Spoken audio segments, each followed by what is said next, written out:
सुमित हमेशा उस गरीब राजू को उसकी गरीबी के लिए चिढ़ाया करता था। राजू, तुम कितने गरीब हो, तुम्हारे पास अच्छे कपड़े भी नहीं है, और मुझे देखो, मैं तो हमेशा गाड़ी में आता हूँ, तुम तो रिक्शे में आते हो, जिसमें धूप भी लगती है। बारिश के टाइम पर तुम्हें कितनी परेशानी होती है, तुम तो बारिश में भीग भी जाते हो। कोई बात नहीं सुमित, हम गरीब ही सही, पर मुझे मेरा रिक्शा ही अच्छा लगता है। एक दिन सुमित अपने ड्राइवर से कहता है, ड्राइवर, तुम अपनी गाड़ी को सही से नहीं रखते हो, देखो कितनी गंदी होती जा रही है, मैं तुम्हारी तनख्वाह काट लूंगा। नहीं साहब, ऐसा मत करना, मैं कल ही इस गाड़ी को अच्छी तरह से साफ कर लूंगा। तभी रास्ते में उसे अपने एक क्लास का गरीब लड़का मिलता है। सुमित, अगर तू स्कूल की तरफ जा रहा है तो रुक जा, मैं तेरे साथ चलता हूँ, दोनों ही साथ चलेंगे। सुमित बेमन से उसे अपनी गाड़ी में बैठा लेता है और स्कूल पहुँच जाता है।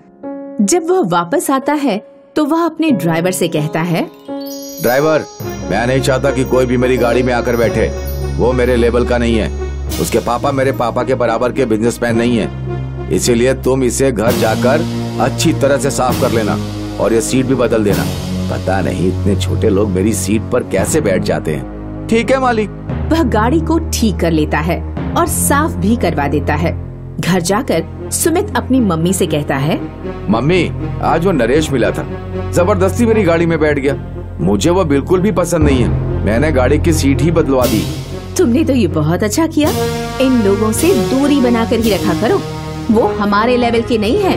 वहीं दूसरी ओर राजू अपने घर में अपने पापा से कहता है, पापा, आप हमारे लिए कितना काम करते हो, हमें पढ़ाते लिखाते हो, स्कूल भेजते हो।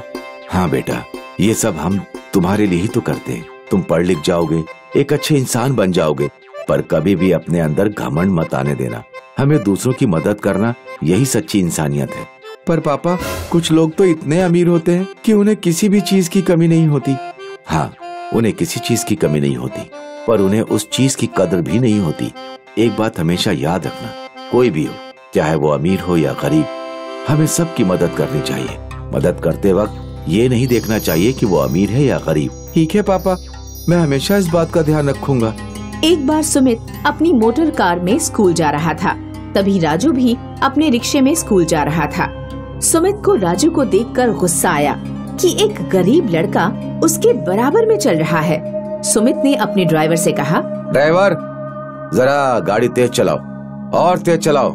ड्राइवर गाड़ी की स्पीड बहुत तेज कर देता है। तभी गाड़ी के ब्रेक फेल हो जाते हैं और वह एक पेड़ से टकरा जाती है।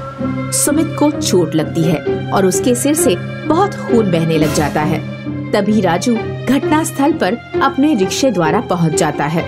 सुमित, उठो, ये क्या हो गया? अरे, तुम्हारे सिर से तो खून निकल रहा है। राजू, मुझे बचा लो। राजू ड्राइवर के साथ सुमित को उठाता है और अपनी रिक्शा में बैठाता है और उसे फौरन अस्पताल पहुंचाता है। राजू डॉक्टर से कहता है, डॉक्टर साहब, सुमित को बचा लो, इसके सर पर चोट लगी है। अरे, ये तो एक्सीडेंट केस है, पहले पुलिस को इन्फॉर्म करना होगा। पर तुम कौन हो? डॉक्टर साहब, मैं उसका भाई हूँ, इसका एक्सीडेंट हो गया था, पुलिस को बाद में इन्फॉर्म करना, पहले आप इसका इलाज करिए, पुलिस को मैं सब कुछ बता दूंगा। नहीं, मैं पुलिस को इन्फॉर्म किए बिना इलाज नहीं कर सकता। एक मरीज दर्द से तड़प रहा है और तुम्हें पुलिस की पड़ी है, अगर इसको कुछ हो गया तो पुलिस उसको वापस ला सकेगी। मैं पूछता हूँ, एक डॉक्टर होने का क्या फर्ज है? पुलिस अपना फर्ज तो बाद में भी निभा सकती है, आप अपना फर्ज निभाइए। डॉक्टर राजू की बात सुनकर सुमित का इलाज करना शुरू कर देता है। वहीं दूसरी ओर राजू सुमित के घर फोन पर उसके एक्सीडेंट की बात बता देता है, जिसकी वजह से सुमित के घर वाले हॉस्पिटल आ जाते हैं। सुमित को कुछ घंटे बाद होश आ जाता है। बेटा, कैसा है तू? अब कैसा महसूस हो रहा है? तूने तो मेरी जान ही निकाल दी थी। ये एक्सीडेंट हुआ कैसे? शायद इस छोटे लड़के राजू के कारण हुआ होगा। ये छोटे लोग होते ही ऐसे हैं। इसने गाड़ी देखी होगी और अपनी हरकत शुरू कर दी होगी।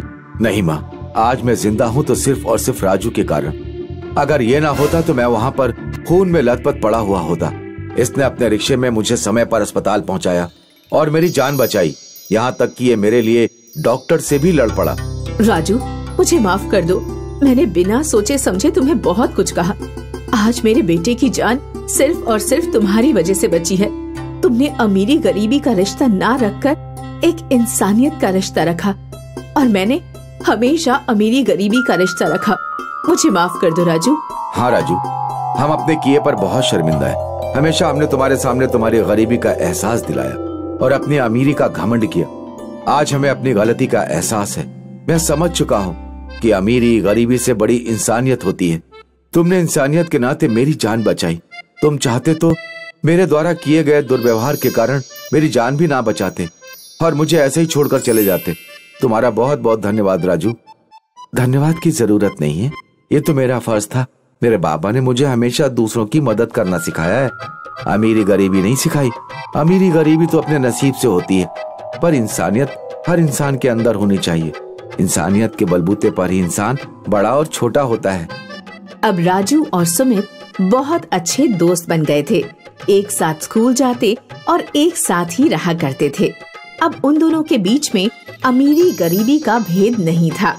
वो अमीरी गरीबी भूलकर दोस्ती का रिश्ता रखते थे।